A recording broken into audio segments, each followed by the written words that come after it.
Hey guys, namaste and welcome to Hit TV. Ram Charan Rajamouli కాంబోలో వచ్చిన మగధీర అప్పట్లో industry రికార్డులు తిరగరాసిందని చెప్పాలి. కానీ ఈ సినిమా రీ రిలీజ్ విషయంలో మాత్రం ఫ్లాప్ అయింది. అసలు ఎందుకు ఇలా జరిగింది? రీ రిలీజ్ రెస్పాన్స్ ఏంటి చూద్దాం పదండి. ఈ మధ్య టాలీవుడ్ లో రీ రిలీజ్ ఏ ట్రెండ్ ఓ రేంజ్ లో నడుస్తున్న సంగతి తెలిసిందే. మరి స్టార్ హీరోల హిట్ బొమ్మలు ఏదో ఒక అకేషన్ కి రీ రిలీజ్ అయ్యి ట్రెండ్ క్రియేట్ చేస్తున్నాయి. ఇప్పటికే పోకిరి, జల్సా, సింహాద్రి లాంటి సినిమాలు రీ రిలీజ్ కలెక్షన్స్ తో అదరగొట్టాయి. అలాగే చరణ్ ఫ్లాప్ సినిమా ఆరెంజ్ కూడా సూపర్ రెస్పాన్స్ సొంతం చేసుకుంది. అప్పట్లో ఈ సినిమా దారుణ పరాజయాన్ని మూటగట్టుకుంది. కానీ రీ రిలీజ్ తో దుమ్ము లేపేసింది ఆరెంజ్. ఏకంగా 3 కోట్లకు పైగా వసూళ్లను రాబట్టి ట్రేడ్ వర్గాలను ఆశ్చర్యపరిచింది. కానీ హిట్ బొమ్మ మగధీర విషయంలో మాత్రం సీన్ అంతా రివర్స్ అయింది. రామ్ చరణ్ కెరియర్ లో ఫస్ట్ బిగ్గెస్ట్ హిట్ గా నిలిచింది మగధీర.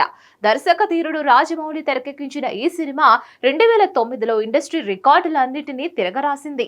రామ్ చరణ్, కాజల్ అగర్వాల్ జంటగా నటించిన ఈ సినిమా 100 కోట్లకు పైగా వసూళ్లు చేసి సూపర్ డూపర్ హిట్ గా నిలిచింది. అలాంటి సినిమా రీ రిలీజ్ విషయంలో మాత్రం డిజాస్టర్ గా నిలిచింది. ఈసారి చరణ్ 39వ బర్త్డే సందర్భంగా మగధీర సినిమాను రీ రిలీజ్ చేశారు. కానీ మెగా ఫ్యాన్స్ నుంచి ఎక్స్పెక్ట్ చేసినంత రెస్పాన్స్ అయితే రాలేదనే చెప్పాలి.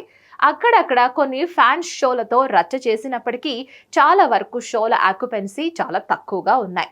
దీంతో ఈ హిట్ మూవీని ఇప్పుడు ఎందుకు అభిమానులు పట్టించుకోలేదు అన్నది అంతుబట్టని విషయమని చెప్పాలి. మరిన్ని అప్డేట్స్ కోసం కీప్ వాచింగ్ హిట్ టీవీ.